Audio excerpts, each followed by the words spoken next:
দায়িত্ব সে সম্পর্কে তিনি বলেছেন। এই বিএনপি পরিবারটা সৃষ্টি করেছেন বিএনপির ভারপ্রাপ্ত চেয়ারম্যান তারেক রহমান। আজকে রূপবন যে কথাটি বলেছে, এই যে অপপ্রচার কুৎসা রটানো হচ্ছে, কেন রটানো হচ্ছে? এটা হচ্ছে তারেক রহমানের প্রতি এক ধরনের হিংসা বোধ থেকে এটা করা হচ্ছে। কারণ উনি অনেক বছর দুয়েক হলো উনি একটা সংগঠন তৈরি করলেন, আমরা বিএনপি পরিবার। তাদেরকে যারা শেখ হাসিনার সেই ভয়ঙ্কর দুঃশাসনের মধ্যে কারো পা নেই, কারো হাত নেই, কারো দৃষ্টিশক্তি নেই, এবং যারা পৃথিবী থেকে চলে গেছেন সেই পরিবারের পাশে দাঁড়ানোর জন্য, সেই সমস্ত পঙ্গু লোকদের পাশে দাঁড়ানোর জন্য, এবং সাথে সাথে তাদের কাছে পৌঁছানো যায়। এই জন্য বিএনপি ভারপ্রাপ্ত চেয়ারম্যান তারেক রহমান আমরা বিএনপি পরিবারটি তিনি গঠন করেন, এবং এর মধ্যে দিয়ে তিনি শুধু বিএনপি কি ধরনের রাজনীতি করতে চায়, বিএনপির অভিষ্ট লক্ষ্য কি, এইটা তিনি ফুটিয়ে তুলেছেন জনগণের কাছে। যে ব্যক্তি আমাদেরকে বাংলাদেশের একটা প্রত্যন্ত জেলা, সেখানে তারা শহীদ হয়েছেন এই খোঁজ নেওয়ার জন্য এবং তার পক্ষ থেকে এখানে সহযোগিতার জন্য পাঠাতে পারেন। আমরা যদি পাহাড় ডিঙিয়ে 3টা খাল পেরিয়ে, কোন নৌকা নয়, পার্বত্য চট্টগ্রামে গিয়ে একজন ক্যান্সারের রোগীকে দেখে আসতে পারি, কার নির্দেশে? তারেক রহমানের নির্দেশে। যার এত মানব প্রেম, যার এত মানব অনুভূতি, যারা আজকে দেশের জন্য, গণতন্ত্রের জন্য, মানুষের কণ্ঠের স্বাধীনতা যারা কেড়ে নিয়েছিল সেটা উদ্ধার করার জন্য যারা জীবন দিয়েছে, যারা হাত দিয়েছে, পা দিয়েছে, চোখ দিয়েছে, যাদের শরীরের মধ্যে অসংখ্য তত্ত্বগুলো এখনো রয়ে গেছে, তাদের পাশে দাঁড়ানোর জন্য যার মানবিক অনুভূতি, তাকে আপনারা চিহ্নিত করছেন নানাভাবে। কারা করছেন? যারা শহীদ রাষ্ট্রপতি জিয়াউর রহমানের অনুকম্পায় এই দেশে রাজনীতি করতে পেরেছে। জিয়াউর রহমানকে এই দেশের এক শ্রেষ্ঠ মুক্তিযোদ্ধা, জিয়াউর রহমানকে এই দেশের একজন স্বাধীনতার ঘোষক।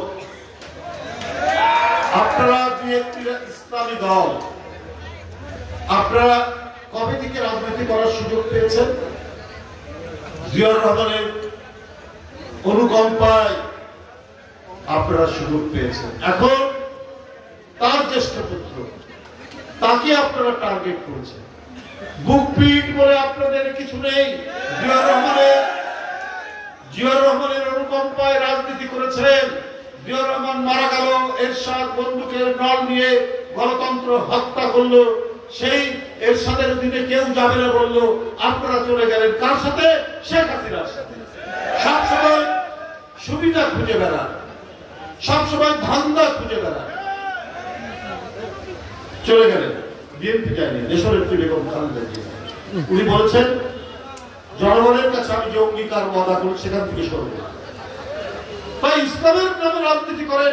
ইসলামের মূল কথাটাই তো হচ্ছে তুমি অঙ্গীকার ভঙ্গ করো না, তুমি ওয়াদা ভঙ্গ করো না। আর আপনারা ইসলামের নামে রাজনীতি করেন, আর প্রতি পদে পদে আপনারা অঙ্গীকার ভঙ্গ করেছেন। আপনারা আপনাদের ছাত্রদেরকে দিয়ে বিভিন্ন লেখালেখি করছেন, আপনার ইউটিউব ব্যবহার করে, বিভিন্ন কন্টেন্ট ক্রিয়েট করে, বিভিন্ন গণমাধ্যমে আর্টিফিশিয়াল ইন্টেলিজেন্স ব্যবহার করে অনেক আজে বাজে আপনারা ছড়াচ্ছেন। আমরা কিন্তু জানি যে এটা আপনারাই করছেন, আপনাদের কর্মীদের। আমরা আমাদের নেতা কর্মীদেরকে বলেছি যে আপনারা ক্ষমতা কোনো উস্কানিতে আপনারা পাবেন, কারণ এদেশের জনগণ জানে। আর ইসলামের যুদ্ধের জন্য যদি কারো অনুভূতি থাকে সেটা তো বিএনপি। বাংলাদেশের সংবিধানে কে আল্লাহর নাম বিসমিল্লাহির রহমানির রহিম সংযুক্ত করেছিলেন? তিনি জিয়াউর রহমান। কে সংবিধানের মধ্যে আল্লাহর উপর আস্থা বিশ্বাস সংযোজন করেছিলেন? তিনি জিয়াউর রহমান। এখন ইসলামের নাম নিয়ে রাজনীতি করে খালি সুযোগ সন্ধানী কাজ করবেন, এটা কিন্তু মানুষ কখনোই গ্রহণ করবে না। মানুষকে আপনি কনভিন্স করতে পারবেন না, সন্তুষ্ট করতে পারবেন না। মিটফোর্ডের সামনে রূপন যে কথাটি বলেছে, মিটফোর্ডের সামনে যে ঘটনা, সোহাগ নামে একজন ব্যবসায়ীকে পাথর ফেলে আপনার অত্যন্ত নিষ্ঠুর ভাবে হত্যা করছে, এটা দেখলে হৃদয় বিদারক। বন্ধুরা, আপনাদের এখানে উপস্থিত কুড়িগ্রামের এলাকাবাসী, আপনারা জানেন বিএনপি একটি বৃহৎ পরিবার। বিএনপির নামে দুই একজন দুষ্কৃতিকারী ঢুকতেই পারে, কিন্তু কথা হলো যে পরিবারের বাবা মা ভালো, তার অনেক কটি সন্তান, সেই সন্তান অনেকেই ভালো, কিন্তু একজন হচ্ছে দুষ্ট, একজন মাদক সেবী। অনেক ভালো ভালো পরিবার দেখেছি, ছেলে বকাটা হয়ে গেছে মাদক সেবী, তাকে নিজেরাই জেলখানায় পাঠিয়েছে। তাহলে তাকে কি ওই যে যাদেরকে আমরা দেখলাম নিষ্ঠুর কর্মকাণ্ড করতে, ওদেরকে কি বিএনপি কোন ধরনের আশকারা দিয়েছে? সাথে সাথেই যুবদল থেকে তাদেরকে বহিষ্কার করা হয়েছে, ছাত্র দল থেকে বহিষ্কার করা হয়েছে, স্বেচ্ছাসেবক দল থেকে বহিষ্কার করা হয়েছে। কার নির্দেশে? তারেক রহমানের নির্দেশে। তাহলে যে নেতা সারা বাংলাদেশে কোন ধরনের চাঁদাবাজি, কোন ধরনের দখলবাজি, কোন ধরনের সন্ত্রাসী কর্মকাণ্ড যেখানে দেখছেন, সাথে সাথে শুধু সাংগঠনিক ব্যবস্থায় নয়, শুধু বহিষ্কার নয়, শুধু পদ স্থগিত নয়, তিনি তাদের বিরুদ্ধে প্রশাসনকে মামলা নেওয়ার জন্য বলছেন। আমি বলছি ওনার পক্ষ থেকে সারা বাংলাদেশে, আমি বলেছি আমাদের অনেক নেতা বলছে। শুধু তাই নয়, প্রশাসন যখন শুনছে না তখন আমরা নিজেরাই মামলা করছি। দুষ্ট করুক যে শূন্য গোয়াল ভালো, তারেক রহমানের এটি হলো বক্তব্য। তার নীতি হচ্ছে এটা। প্রায় 5,000 6,000 এই 5ই আগস্টের পর আমাদের নেতা কর্মীদেরকে আমরা দল থেকে নানা ধরনের শাস্তিমূলক ব্যবস্থা গ্রহণ করা হচ্ছে। যিনি এই দায়িত্বটি পালন করতে পারেন, নিজের দলের যারা অন্যায় করছে, অপকর্ম করছে, তাদের বিরুদ্ধে ব্যবস্থা নিতে পারেন। উনি বলবেন আরেকজনকে তার উপর আঘাত করার জন্য? যাকে হত্যা করা হয়েছে সেও তো বিএনপির নামে পরিচিত যুব সংগঠন করেন, এটা তো শুনেছি হত্যা করা হয়েছে। কিন্তু তাহলে আজকে আপনারা যারা বিভিন্ন কন্টেন্ট তৈরি করছেন, মিছিল করছেন তারেক রহমান সাহেবের নামে, এটার উদ্দেশ্য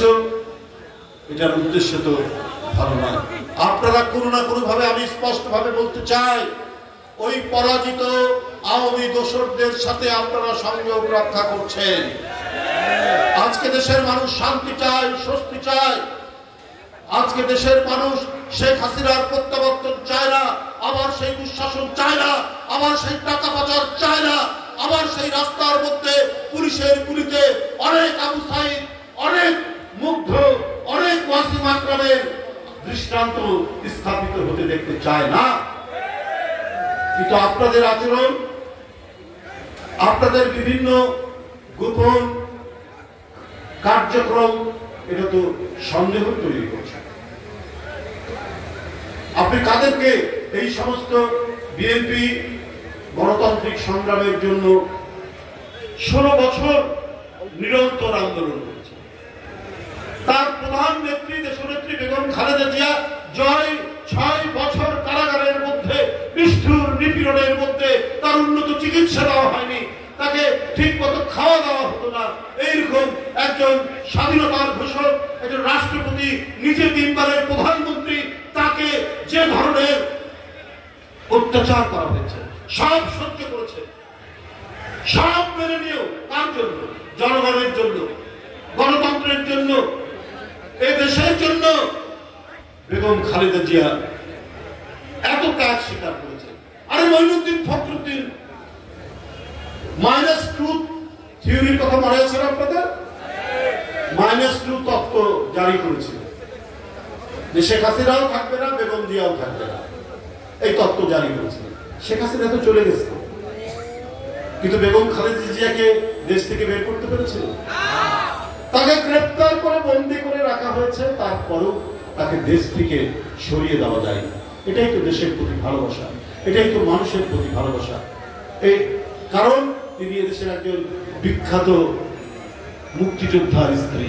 এই মাটি, এদেশের মানুষ, এদেশের গাছপালা, এদেশের মৃত্তিকা, এদেশের সমস্ত কিছু ভালোবাসা হচ্ছে দেশনেত্রী বেগম খালেদা জিয়ার। তার মুখে তিনি এইটা ধারণ করেন বলেই তাকে পারা যায় না। তার দল, তার নেতা দেশনেত্রী বেগম খালেদা জিয়া, তার জ্যেষ্ঠ পুত্র শহীদ জিয়ার জ্যেষ্ঠ পুত্র, আজকে তাকে শারীরিকভাবে ওই মঈনুদ্দিন ফখরুদ্দিনরা তাকে অত্যাচার করেছে, আক্রমণ করেছে, মানে এটা পঙ্গু বানিয়ে ছেড়েছে। আজকে 16-17 বছর 18 বছর তিনি লন্ডনে অবস্থান করছেন, কিন্তু চুপ করে তো বসে নেই। গ্রাম অঞ্চল থেকে শহর, শহর থেকে রাজধানী, প্রত্যেকটি জায়গায় তার কণ্ঠের আওয়াজ যখন মানুষ শুনেছে, তারা ঐক্যবদ্ধ হয়েছে। আজকে জুলাই আগস্টের যে গণবিপ্লবের কথা বলা হয়, যে বিপ্লবের প্রবল প্রবাহে শেখ হাসিনা পালিয়ে যেতে বাধ্য হয়েছে, তার নেপথ্য নায়ক কে? এই আন্দোলনকে সংগঠিত করেছেন কে? তিনি তারেক রহমান। তিনি গ্রামে গঞ্জে কথা বলেছেন, তিনি ইউনিয়ন পর্যায়ে কথা বলেছেন, তিনি থানা পর্যায়ে কথা বলেছেন, তিনি জেলা পর্যায়ে কথা বলেছেন এবং বলেছেন যে এই যে ছাত্র জনতার আন্দোলন, সেই আন্দোলনে সবাইকে শামিল। এই যে আমরা 19 জুলাই গ্রেফতার হয়ে গেলাম, ওই আন্দোলন সমর্থন করতে আমাদের অসংখ্য নেতা কর্মী, জাতীয় পর্যায়ের নেতা কর্মী, তারা গ্রেফতার হয়ে গেল। ওই আন্দোলন করতে গিয়েই তো আমরা গ্রেফতার হই। আমরা যদি ঘরে বসে থাকতাম কথা হতো না। তাহলে কার বিরুদ্ধে আপনারা কথা বলছেন? আধিপত্যবাদী শক্তি আপনারা জানেন অনেক ধরনের খেলা খেলছে। শেখ হাসিনার পরাজয়ের পরে, আচ্ছা আদানের জন্য আমরা 2 মিনিট